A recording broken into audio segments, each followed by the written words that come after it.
मेरा मौजू है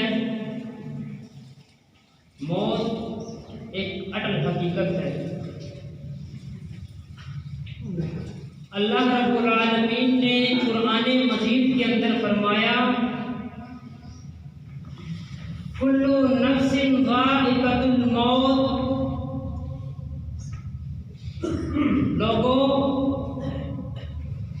मौत का जायका हर नफ्स को चखना है, हर जानदार को चखना है, हर मखलूक को चखना है। मौत हर जिंदे पर आती है, बड़े पर भी, छोटे पर भी, मर्द पर भी, औरत पर भी, नेक पर भी, बुरे पर भी, अमीर पर भी, गरीब पर भी, और जिस पर आती है वो ना तो खुद से बच सकता है और ना उसके दोस्त अहबाब उसको बचा सकते हैं। अलगर्ज ये है कि मौत से किसी को छुटकारा नहीं है, मौत से किसी को छुटकारा नहीं है। इसलिए अल्लाह रब्बुल आलमीन ने फरमाया कुरान मजीद के अंदर, वमा जअलना लिबशारिन मिन क़ब्लिकल खुल्दा अफ़ा इन मित्ता फहुमुल ख़ालिदून। फरमाया आपसे पहले किसी इंसान को हमने हमेशगी नहीं दी, जब आप फौत हो गए तो आप हमेशा के लिए जिंदा रहेंगे। यानी ए अल्लाह के नबी सल्लल्लाहु अलैहि वसल्लम, ना तो आपसे पहले किसी इंसान को जिंदा रखा गया है और ना आप जिंदा रहने वाले हैं, बल्कि हर जानदार को मौत का मजा चखना है। किसी शायर ने क्या सच कहा है, लौ कान फी दुनिया बकाउ लमा मात खैरुल मुरसलीन मोहम्मद।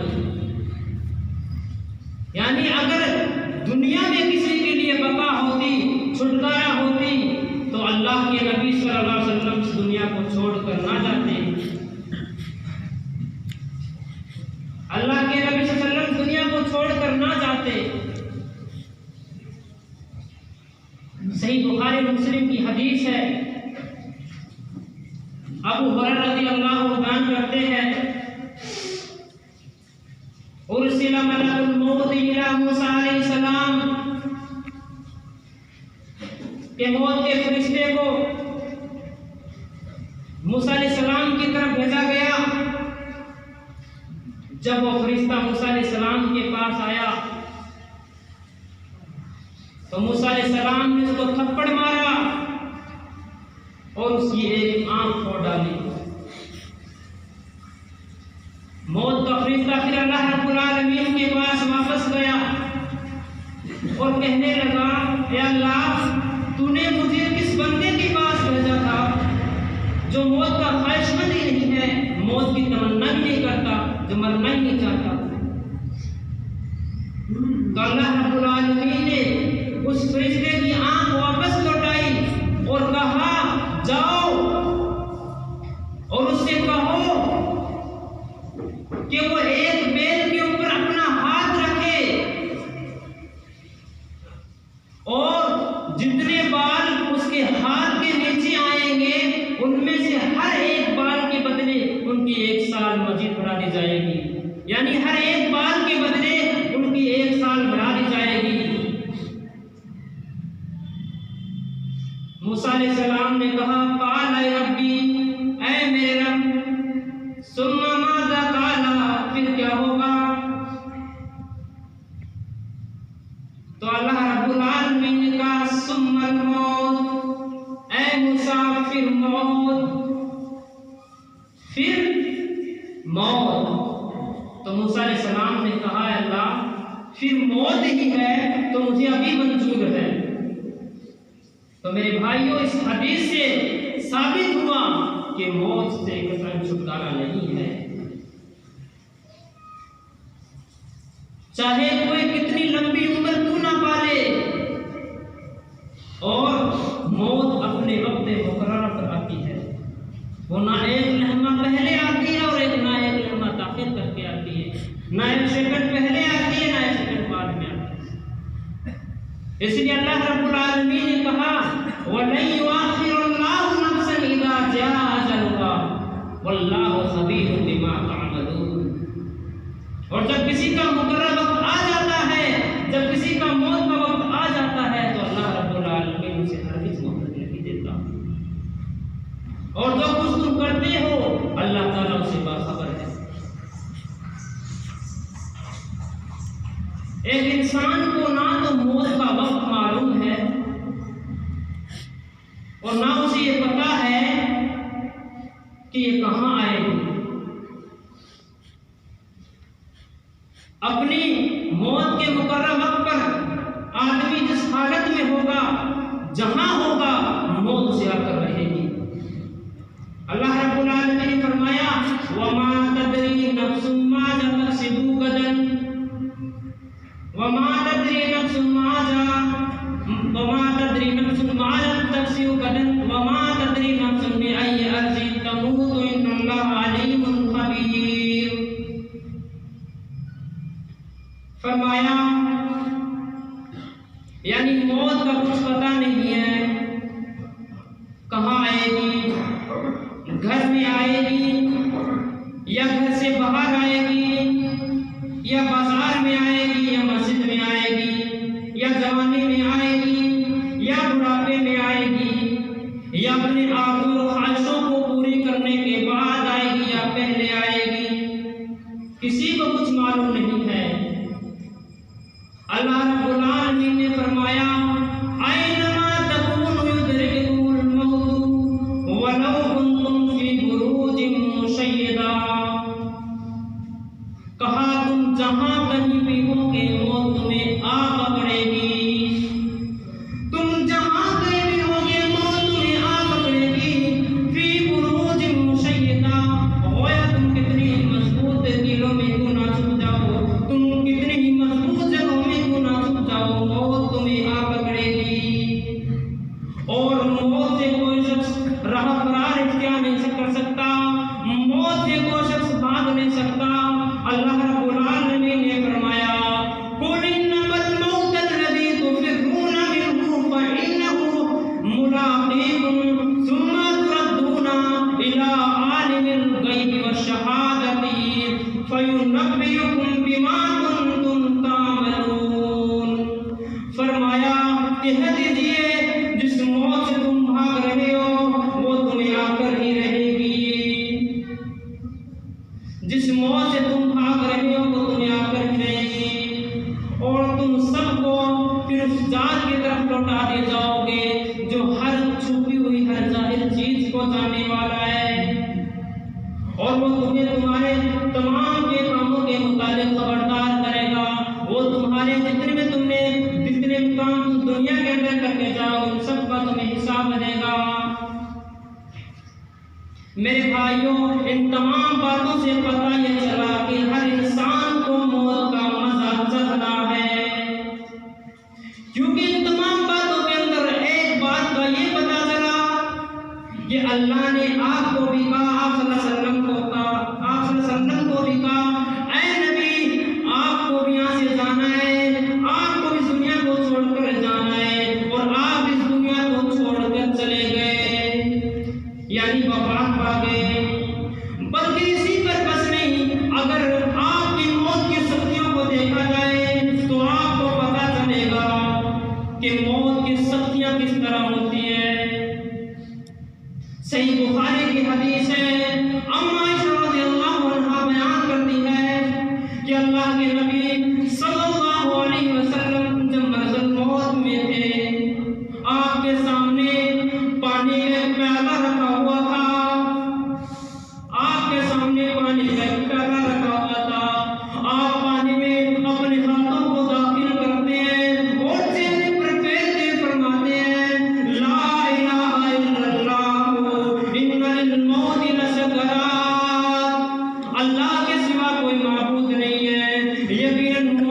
शक्तियां होती है। फिर अल्लाह के नबी जनाब मोहम्मद रसूलुल्लाह सल्लल्लाहु अलैहि वसल्लम ने अपने हाथ और ऊपर उठाया और फरमाने लगे, फिर रफीक़िल आला, फिर रफीक़िल आला, यहाँ तक कि आपकी रूह कब्ज़ कर ली गई, आपके हाथ पैर ढीले पड़ गए और आप इस दुनिया को छोड़ कर चले गए।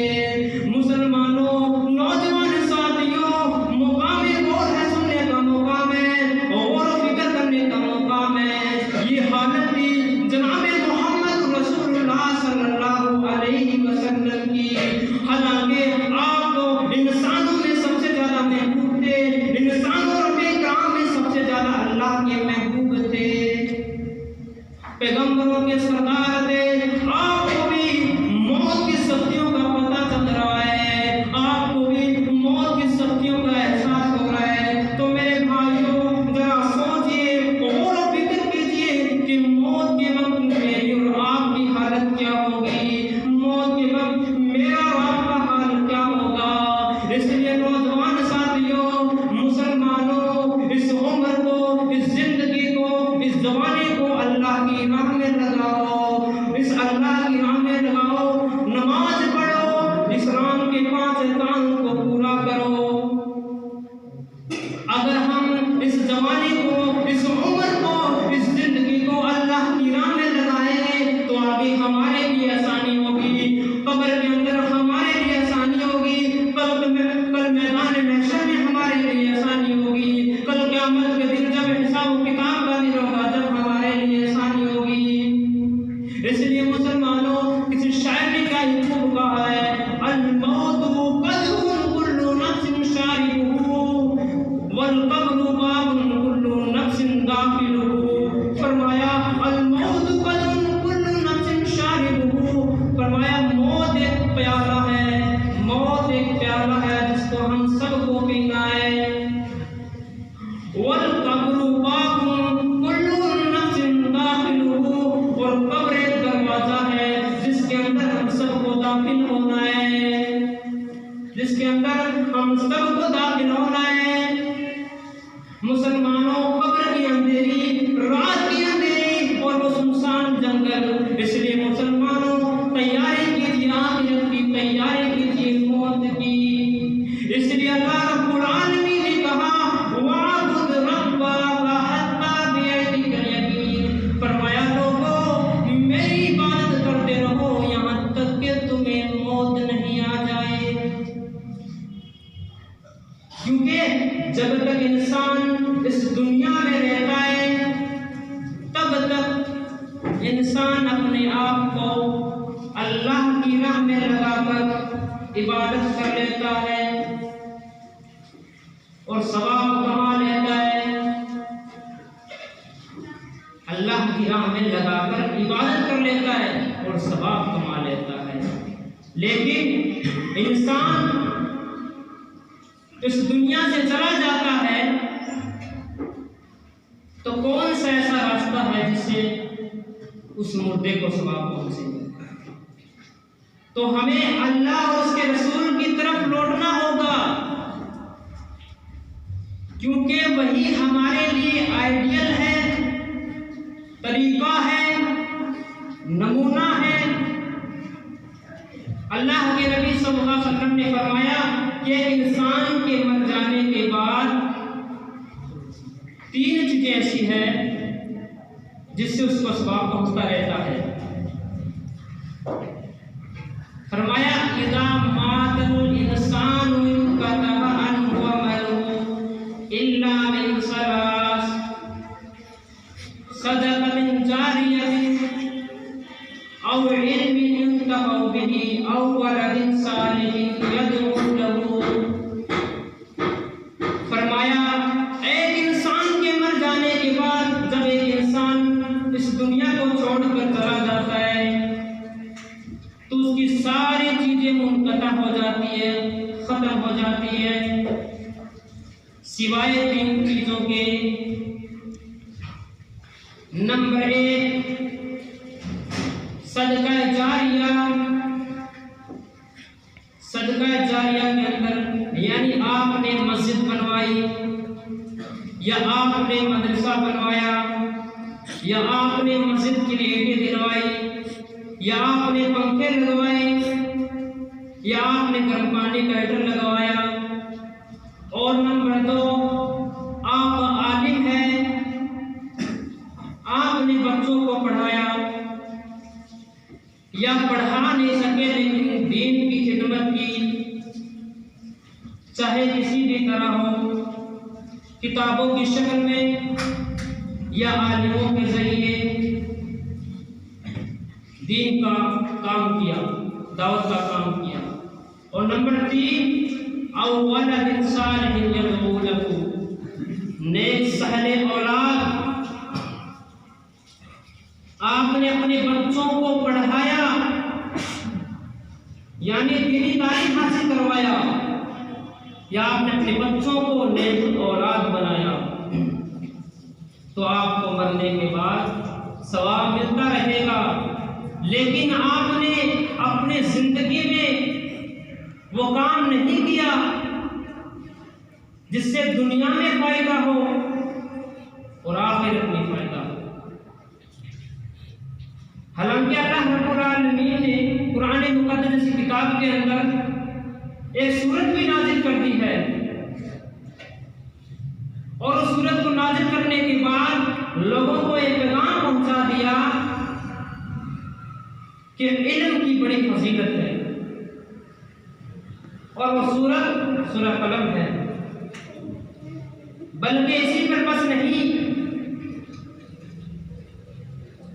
अल्लाह तबारक व तआला ने जब आपको नबुव्वत से सरफराज फरमाया, जब आपको नबी बनाया, तो आपको जब सबसे पहले जो चीज दी थी वो अल्लाह का कलाम ही था, कुरान। अगर आप इन चीजों पर अमल करते तो आपको दुनिया में फायदा सवाब पहुंचेगा और मरने के बाद भी आपको सवाब मिलता रहेगा। लेकिन आपने ना अल्लाह की बातों पर तरजीह दी, ना अल्लाह के रसूल सल्लल्लाहु अलैहि वसल्लम की बातों पर तरजीह दी। अब हम ये सोचते हैं कि किसी भी तरह मुर्दे को सवाब पहुंचाया जाए, जिससे सवाब पहुंच सकता था वो काम वो अमल हमने किया नहीं। अब हम अपनी मर्जी से दीन के अंदर शरीयत नाफिज करते हैं। हालांकि हमको अपने अक्ल और दिमाग में बात आनी चाहिए कि जिस काम को करने का ना अल्लाह ने हुक्म दिया है, ना अल्लाह के नबी सल्लल्लाहु अलैहि वसल्लम ने किया है, ना सहाबाए किराम ने किया है, ना ताबईन ने किया है, ना तबा ताबईन ने किया है, और इससे बेहतर और क्या हो सकता है कि खैरुल कुरून के ज़माने में ये काम नहीं हुआ जो हम आज करते हैं मरने के बाद। जब एक इंसान मर जाता है तो आज हम मरने के बाद 2, 3, 4 दिनों के बाद मैयत की तरफ से बकरे लगवाते हैं, और लोगों को घरों में दावत कहते हैं, परिवार वालों के सब परिवार और परिवार से दूर वालों के एक आदमी का दावत कहते हैं। मेरे भाइयों, ये कहाँ का तरीका है, कहाँ की हदीस है, कहाँ से लाए हो? इसलिए मुसलमानों इन चीज़ों से परहेज करें, बचे, खुराफात से बचो। जो अल्लाह ने हमें तरीका बताया, जो अल्लाह के नबी ने हमें तरीका बताया, उन तरीकों पर चलो। इसलिए अल्लाह रब्बुल आलमीन ने कहा, लक़द कान लकुम फ़ी रसूलिल्लाहि उस्वतुन हसनह। लोगों, अल्लाह के नबी सल्लल्लाहु अलैहि वसल्लम की जिंदगी हमारे लिए नमूना है, आइडियल और तरीका है। अगर हम उसके मुताबिक अपनी जिंदगी गुजारेंगे तो अल्लाह की कसम इस दुनिया में भी हमारे लिए फायदा और आखिरत में हमारे लिए फायदा। अगर इसे हटकर जिंदगी गुजारेंगे तो इस दुनिया में भी हमारे लिए बर्बादी और आखिरत में हमारे लिए बर्बादी, खसारा और नुकसान।